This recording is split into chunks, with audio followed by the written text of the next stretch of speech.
Dans cette vidéo, on va voir la notion d'équation réduite de droite. Alors, on va voir les deux propriétés. Si vous n'arrivez pas à retenir la justification, vous retenez au moins ces deux propriétés. Une droite est parallèle à l'axe des ordonnées, donc la droite rouge ici par rapport à l'axe vertical, si et seulement si elle admet une équation de la forme x égale k. Ça veut dire que son équation cartésienne ax, une équation cartésienne ax plus by plus c égale 0 pourra s'écrire x égale k. Donc il n'y a pas de y dans cette équation.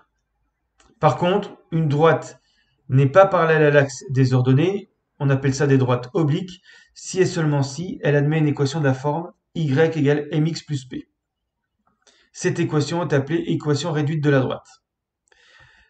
Ça englobe les droites horizontales, donc parallèles à l'axe des abscisses. Elles font partie de ce type de droite. En fait, c'est toutes les droites qui vont couper l'axe des ordonnées ici. Ou ici. Donc elles ne sont pas parallèles à l'axe vertical, elles auront toutes une équation de la forme y égale mx plus p. Voilà. Ce qui veut dire que les équations cartésiennes ax plus by plus c égale 0, on peut les transformer soit sous la forme x égale k, soit sous la forme y égale mx plus p. Tout dépend de la position de ces droites avec l'axe vertical, l'axe des ordonnées. Alors, comment justifier ça?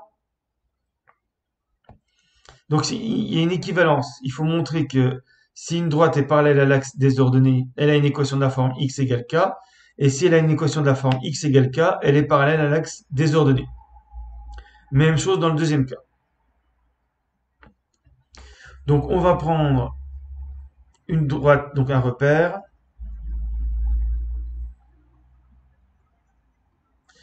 On va appeler i ce vecteur et surtout j celui-là. J a pour coordonnées 0, 1. On prend une droite, alors pas forcément parallèle, on va montrer à quelles conditions elle est parallèle à l'axe OY. Donc l'axe OY, c'est l'axe des ordonnées. Là, on a les Y, là, on a les X. On prend deux points, je vais prendre un point A et un point B. Alors, supposons, donc on a une droite D. Si D a pour équation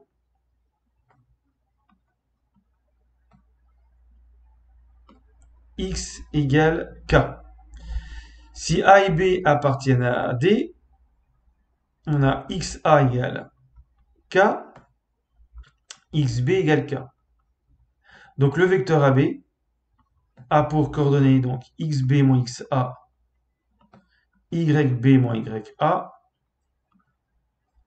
c'est-à-dire 0, puisque xa, xb ça vaut k, et yb moins ya.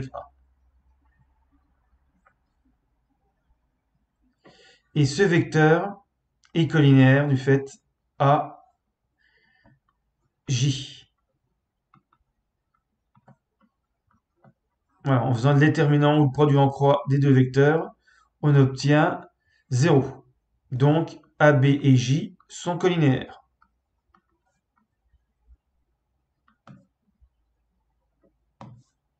Donc AB est parallèle à l'axe des ordonnées OY, puisque là on vient de montrer que AB et J, dans ce cas-là, étaient collinaires. Si D a pour équation x égale k. Réciproquement, si la droite D est parallèle à OY. Alors on sait que D, voir vidéo précédente, a une équation de la forme ax plus by plus c égale 0. Toutes les droites admettent une équation cartésienne. On connaît aussi un vecteur directeur, c'est moins BA. Si elle est parallèle à OY, c'est que U et J sont collinaires. ce qui veut dire que le produit en croix fait 0, moins BA, le déterminant des deux vecteurs, est égal à 0. Donc moins B fois 1, moins 0 fois A égale 0. Donc B égale 0. Donc l'équation devient AX plus C égale 0. Ce qui donne X égale moins C sur A. On aurait aussi pu faire d'une autre manière en prenant un point A de la droite, XA, YA, avec D parallèle à OY. Donc M, XY appartient à la droite D, si et seulement si le vecteur AM, X moins XA, Y moins YA et le vecteur J 0, 1 sont collinaires.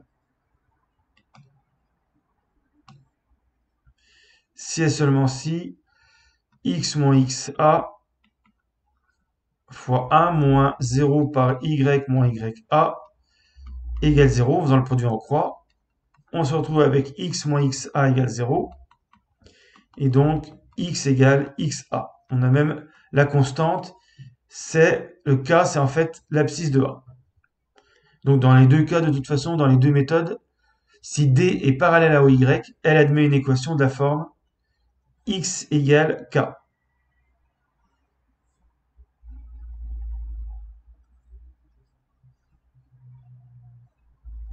Et K, il est facile à trouver, donc ça sera, donc si je prends ce point-là, ça sera K si la droite, bien sûr, en bleu est parallèle à OY. On prend généralement ce point-là pour trouver K.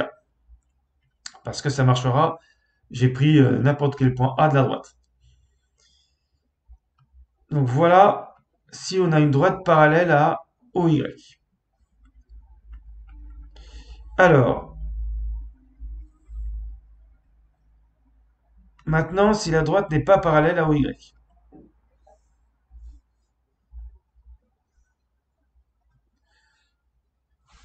Donc, je vais refaire un dessin.